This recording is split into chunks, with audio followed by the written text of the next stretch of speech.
Hello guys and welcome to my new video, and today we're going to be talking about some of the changes that are happening on PTR, mainly to do with some of the strong tier sets being tuned down and some of the questionable changes, honestly. And we're going to start off with Restoration Druid, and surprise surprise, Resto Druid Wildstalker is picking up some nerfs. Now, it's not a surprise at all, because I think Wildstalker tier set might have been it was extremely powerful, especially when it comes to the Mythic Plus content, and I'll talk about why, but let's look at the changes. So Wildstalker, the default Wildstalker Symbiotic Blooms and Bursting Growth healing is increased by 30% instead of 50%, so that's a nerf as well. Resto Druid tier set, instead of the 2-set bonus, the rate at which Symbiotic Blooms grow is increased by 30% instead of 40%, and the 4-set bonus, Symbiotic Blooms have 20% chance to trigger Bursting Growth every 2 seconds at 80% effectiveness instead of 100% effectiveness. So why is this tier set getting nerfed for Wildstalker Resto Druid? Well, because you have to consider the amount of symbiotic blooms you're going to be getting because of the tier set and the interaction. For example, your 2-set bonus also has casting regrowth, with clear casting causes symbiotic blooms to grow on up to 2 valid nearby allies. You also have a lot of synergy with the rest of your Wildstalker talents, for example, Root Network. Each active symbiotic bloom increases the healing of your spells by 2%, and you're going to have a lot of symbiotic blooms out there. There is also changes to talents like Implant, where it also works with Wild Growth. I'm not sure if it's going to be the way to go. I'm going to be testing these changes next, and I'm going to be releasing a video very soon. So if you want to see that, make sure to subscribe and all those things. But I'm going to be testing how many symbiotic blooms you can get out, how does it feel in that Mythic Plus content. Just an example, I'll be using Convoke the Spirits on my party, and all the Swiftments and Wild Growths that are being cast are going to be applying symbiotic blooms, so you can't spread your symbiotic blooms.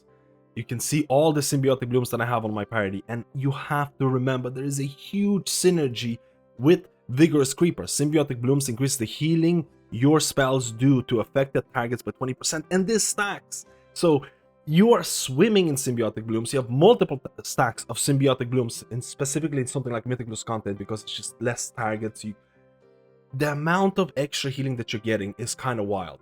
So pre-nerf, this tier set was absolutely bonkers wild. Now, after the nerfs, I'm not sure how it's going to feel. I'm going to be testing it myself. I don't think Resto Druid is dead by any stretch of imagination. There are some significant bugs with this. For example, Flourish does not extend symbiotic blooms, because there is a chance Wildstalker might be usable in raid content, and if it is usable in raid content, Flourish extending symbiotic blooms would be a big quality of life, and they really need to fix that bug if they want this to be more viable, because it'll be very different compared to something like Season 2, where you clearly have a defined hero build for Mythic Plus and clearly defined hero build for Raid. So I will be testing these changes, specifically in Mythic Plus content. It'll be my next video if you want to check it out. I don't think the sky is falling. I was expecting nerfs to this. We'll see how Resto Druid feels, but again, I don't think it's the end of the world. And now let's talk about Preservation Evoker, and there's honestly some questionable changes happening here, but it's very important to note that some of the tier set changes are not listed here. I will talk about this. I will show you what's changing and things like that, because this list of changes should have been far longer to showcase what's happening. For example, they are buffing Chrono Ward and 4-set bonus, and that's not listed anywhere here. So Preservation Evoker Flameshaper tier set is getting nerfed, which is not a big surprise to me, because it is one of those tier sets that people were viewing as being insanely overpowered. So the 2-set bonus Inner Flame increases periodic healing by 25% per stack instead of 40%. And in terms of the 4-set bonus, Essence Bomb, the healing version, radius is increased to 20 yards instead of 8 yards. So this is great for especially raid fights where people are somewhat spread. And again, there's been additional changes made to this tier set that are not listed. We'll talk about very soon. And this is where I think there's some questionable changes happening here. So Blizzard is nerfing the tier set bonus for Flameshaper, but they're also doing baseline nerfs to Preservation Evoker, which honestly stem from the fact that the tier set was very powerful. And it just doesn't really make a whole lot of sense to nerf the baseline toolkit of Preservation Evoker because of a tier set. I also will talk about some of the spec talent changes that I don't agree with. I think there's a lot of discussion here. So all healing has been reduced by 4%, Dream Breath healing has been reduced by 20%, Temporal Artificer reduces the cooldown of Rewind by 120 seconds instead of 90 seconds. So this is a buff, and I'll talk about this. This is one of the things that I really want to know your opinion about.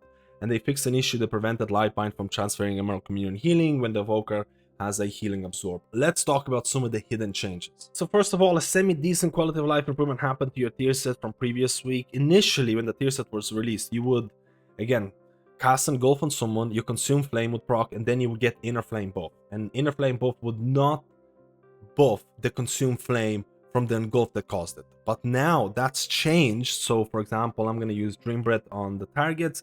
I'm going to cast my engulf, inner flame procs, consume flame procs, and that consume flame is buffed by that inner flame. So it's just a much better sequence of events that's happening, and your consume flame is always going to be buffed by inner flame, which again is a little nice quality of life. Keep in mind, when I'm talking about this example specifically last week before these changes happen, if you already had inner flame buff active and you press engulf, your consume flame is going to be buffed by that inner flame. But with these changes right now, it's just going to be a lot more consistent. But you also have to remember, as a flame shaper, Preservation Evoker, there is a lot of ways to min-max your stasis with engulfs, with the inner flame. There's been some changes happening in terms of how stasis, inner flame works in terms of buff extension and things like that. And I think Blizzard is going to keep iterating in terms of how stasis works with this.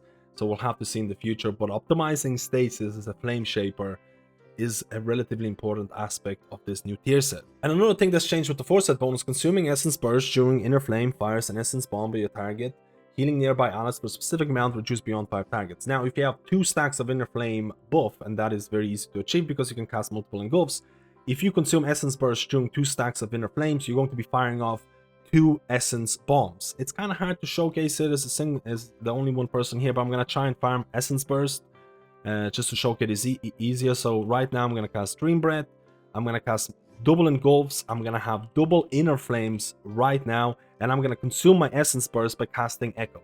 And there's going to be multiple events of Essence Bombs. Now, overall, there is a lot of people who don't really enjoy this tier set because of the gameplay that it kind of entails. There is a lot of your healing tied into Consume Flame, a lot of healing tied into the Essence Bombs, and people are not really sure about this yet. In terms of Chrono Warden, the 4 set received a stealth buff, and it really needed it. So Temporal Burst causes Chrono Flames to strike 2 additional targets, used to be 1, and repeat 15% additional damage or healing, used to be 10%. And there's also interaction with After Image, but I'm not 100% sure if that's a bug or not. We'll have to see in the future. But generally speaking, if you cast your Tip the Scales, and then let's say, for example, you cast your Chrono Flame, there's going to be 2 additional targets being hit, so a total of 3 people, the target that you're targeting with, and then 2 additional from your 4-set bonus. And in terms of attacking enemies, it works something similar like Leaping Flames, depending on how many enemies are active and things like that. So overall, the 4-set definitely needed a buff. We'll have to see, or I'll test it in Mythic Plus content to see how it feels and let you know in my future videos. And for the overall summary of the Preservation Evoker changes, I did expect nerfs to the tier set because I think Blizzard is tackling the tier sets that they feel is a bit too overpowered. But the fact that Preservation Evoker received some baseline nerfs is really cringe in my opinion. I really want to know your opinion about this. I do think that Flame Shaper gameplay, a lot of people are still unsure about whether it's all that fun. But again, it's still PTR, and in terms of the overall changes for some of the spec tree, in terms of some of the new talents being added, I'm not really sold on that. I'm specifically not sold on the fact that you have a choice node between Temporal, Artificer, and Stasis. And this talent right here is being buffed every single week because Blizzard honestly wants this to be a competitive talent. And I genuinely feel, that's my personal opinion, that Stasis is Preservation Evoker. It almost feels like Stasis should be the baseline talent or baseline ability, because I can't imagine playing Preservation Evoker without Stasis. So I really want to know your opinion about how do you feel about this choice now? Do you think that oversimplification is needed? Because that's what Blizzard is trying to do. They're trying to give you a more simple option without having to pick Stasis, because if you play Preservation Evoker without Stasis, there is a lot of, or difficulty is taken out of that spec. But let me know, how do you feel about this? And the last sealers changes that are happening are with Holy Paladin, and these are somewhat controversial because Blizzard is buffing your casted abilities, and I do think there's going to be a lot of opinions about this. I also want you to really see exactly what's happening here before making your opinions. So Holy Light healing is increased by 30%. Infusion of Light now increases the healing of Flash of Light by 150% instead of 30%. And then Inflorescence and Sunwell now increases Infusion of Light's effect on Flash of Light by 50% instead of 15%. So what does this actually mean in terms of your gameplay as a Holy Paladin coming into Season 3? First of all, it's very important to remember that the Infusion of Light proc has been changed. Your Holy Shocks have a 10% chance to empower your next spellcast. instead of being tied into your holy shot crit, which would honestly scale really well the further you go into an expansion because you get more crit and things like that, they made it sparse. So now when you get your infusion, or at least in my opinion, what Blizzard is trying to do, they're trying to tell you that if you do get an infusion of light, it feels like a nice little buff that you decided in terms of how you want to spend it. Now, you also have to read Flash of Light healing is increased by 150% when you have Infusion of Light, and it becomes instant cast. So I'm just going to try and showcase casting Holy Shocks, trying to get Infusion of Light procs. Again, one of the things that people talk about in terms of how sparse these Infusion of Light procs can feel, especially when you're playing Herald or Sun, something the Blizzard might need to look in the future in terms of, again, making it feel a bit more better. But I'm going to try and cast more Holy Shocks, try and get, again, I got my Infusion of Light, so that means that I have multiple options in terms of spending it. Again, on live servers, you might be looking at casting Judgment, but maybe after these changes, you might look at casting Flash of Light, which is going to be 150% more powerful and instant cast. So that's something to consider. Blizzard is trying to give you more options in terms of how you want to spend your Infusion of Lights. Again, it's all going to come down to numbers and what is going to be the best ability to spend, but they're trying to bridge the gap. And I know there's a lot of the Holy Paladin community that is divided in terms of what makes Holy Paladin really fun, and a lot of people are scared about these changes because they feel that it's going to be pushing you towards that caster gameplay. Keep in mind, you're not really going to cast Flash of Light outside of Infusion of Light procs. And if you're casting Flash of Light inside of Infusion of Light procs, you're getting it as an instant cast, which feels nice with that melee playstyle. We'll have to see if Blizzard is going to do further tuning down the line. We'll have to see if Inflorescence of the Sunwell might be usable in certain builds and things like that, but I don't think the sky's falling yet. I know the Holy Paladin community is extremely divided out there. There's people who like the melee playstyle, there's people who like the caster playstyle, there's people who don't like being in melee. I just feel like Blizzard is not going to be pleasing everyone. In my honest opinion, Holy Paladin played or was the most fun when he was in melee and he was able to keep the party alive by doing as little hard casting as possible. But that's only my personal opinion. I really want to know your version of the Holy Paladin that was the most fun for you. And remember, even though Blizzard is buffing some of these casted abilities, it doesn't mean that you're going to be hard casting them. Something to consider. And now let's look at some of the early logs that are happening from the raid testing. This is mainly some of the heroic raid bosses and things like that. This has been accumulated by Chaps and Robbie Dobby. Again, this is an amazing list that helps you to have a